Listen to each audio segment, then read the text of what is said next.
Greetings from Irshad Hussain. Friends, today I brought the topic which is quite hot these days, especially because of election. The topic is in how many years Muslims will outnumber Hindus in India. Now, many senior BJP leaders, right-wing activists, and uh, even so-called Buddhijeevis have been talking about it these days. So we thought we'll just have a quick look at the facts and then try to conclude on this particular subject. Uh, Now, the first thing that people have been talking about it, the reason why they apprehend, they fear, and they feel that Islam or Muslims will overtake the Hindus in India after certain years is that Muslims are allowed to marry four women. So again, before we go into those details, let's just have a quick look at the scenario of 19th century in India.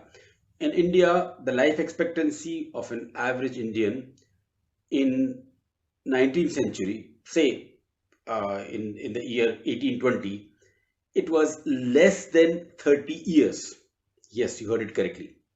So, an average male could die at an age of 30 years. Now imagine an earning male dies at the age of 30 years. What would happen to his widow and the children? There were no pensions in those years. There were no life insurance policies in those years.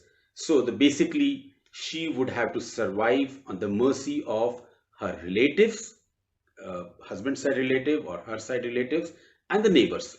And that would lead to sexual exploitation in many cases.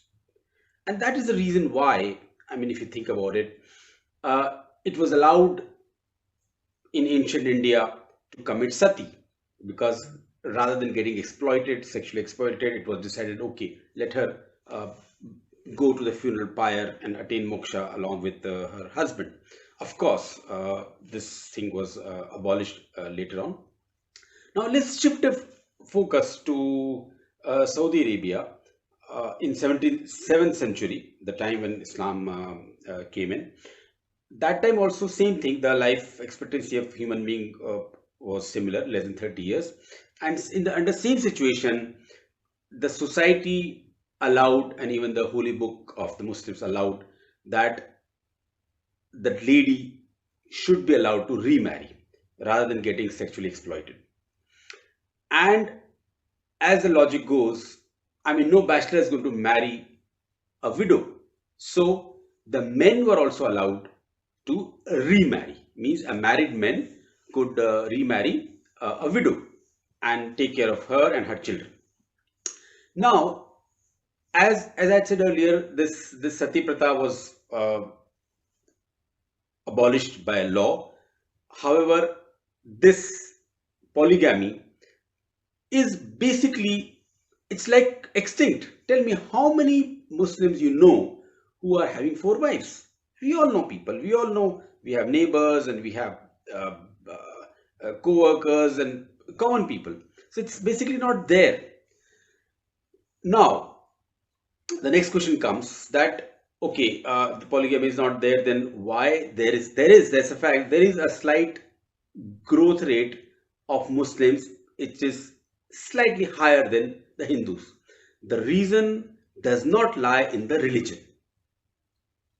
The reason does not lie in the religion. The reason lies on literacy.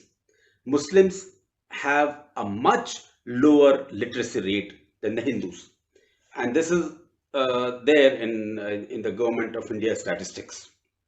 So as the literacy rate of a society increases, the birth rate falls down. It's again a well-known fact all over the world. There are more than 15 countries in the world which have a negative growth rate. Germany is one of the examples, Latvia, and many other East European countries. Another very interesting fact I'd like to narrate to you is that the Middle Eastern countries, which are basically Muslim countries, their birth rate is lower than average birth rate of the whole world. They have money. They could go in for polygamy and they could have a lot of children, but they are not going for it because they are literate. Their literacy rate is quite good. So the another statistics is that UAE, the country UAE, where Dubai is there, the population of the locals is only 11.2%. Rest are expatriates. Imagine 27% in UAE are Indians, but they are not afraid. The locals are not saying, oh, we are in minority, it's our own country, but we are in minority, because they believe in rule of law.